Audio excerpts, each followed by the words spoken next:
ఇప్పుడు మీకు నేను పచ్చి రొయ్యల ఇగురు ఎలా చేయాలో చూపిస్తాను చూడండి. ఈజీగా పచ్చి రొయ్యల ఇగురు శుభ్రంగా కడిగి పెట్టేసుకున్నా. ఇప్పుడు ఈ నీళ్ళల్లో పచ్చి రొయ్యలన్నీ వేస్తున్నాను చూడండి. తర్వాత 1 స్పూను పసుపు, ఒకసారి మిక్స్ చేద్దాం.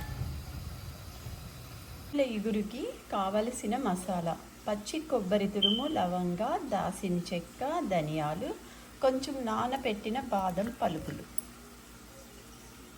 ఇట్లా క్లీన్ చేసేసుకోవాలి, వాటర్ అంతా తీసేయాలి అన్నమాట. అప్పుడు ఇందులో ఉండే బ్యాడ్ కొలెస్ట్రాల్ అంతా కూడా పోతుంది, క్లీనింగ్ కూడా బాగుంటుంది, నీసు వాసన కూడా రాదు. ఇప్పుడు ఇందులో స్ట్రెయిన్ చేసేసుకోవాలి ఈ రొయ్యల్ని. ఒకసారి చల్లటి నీళ్ళతో కడుగుదాం. ఒక ప్యాన్లో కొంచెం నూనె వేసుకున్నాను. ఇప్పుడు ఉల్లిపాయ ముక్కలు వేస్తున్నాను రొయ్యల ఇగురుకి. ఇప్పుడు పచ్చిమిరపకాయ చీరికలు,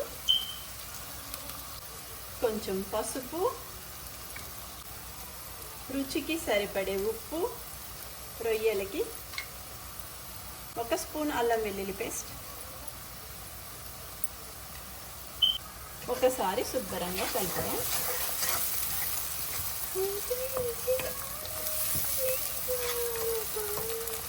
ఆనియన్స్ వేగుతున్నప్పుడే పచ్చి రొయ్యలు కూడా వేసేయాలి.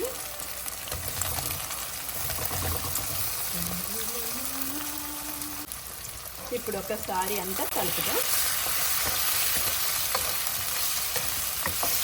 ఇప్పుడు మూత పెట్టి 5 నిమిషాలు మగ్గితే చాలు. ఇప్పుడు మూత తీసి చూడండి, 5 నిమిషాలు అయ్యాయి, ఎంత బాగా మగ్గిపోయాయో. ఇప్పుడు ఇందులో నేను ఏం వేస్తానో చూడండి. ఇప్పుడు దీంట్లో కొంచెం కారము, ఇందాక నేను మీకు మసాలా చూపించాను కదా, అది రుబ్బి పెట్టుకున్నా, అది వేస్తున్నాను చూడండి. ఇప్పుడు ఇది ఒకసారి శుభ్రంగా కలుపుదాం.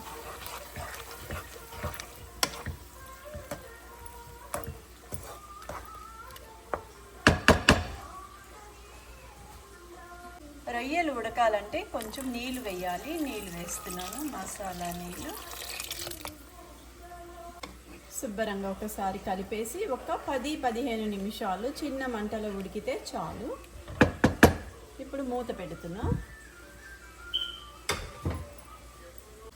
ఇప్పుడు మూత తీసి రొయ్యల ఇగురు అయ్యిందో లేదో చూద్దాం. చూడండి, దగ్గరికి ఎగిరిపోయింది, కూర కూడా రెడీ అయిపోయింది మాట. చూడండి ఎంత బాగా ఉడికిందో రొయ్యలు. ఇప్పుడు ఇందులో కొత్తిమీర వేసాను, రొయ్యల ఇగురు రెడీ అయిపోయింది.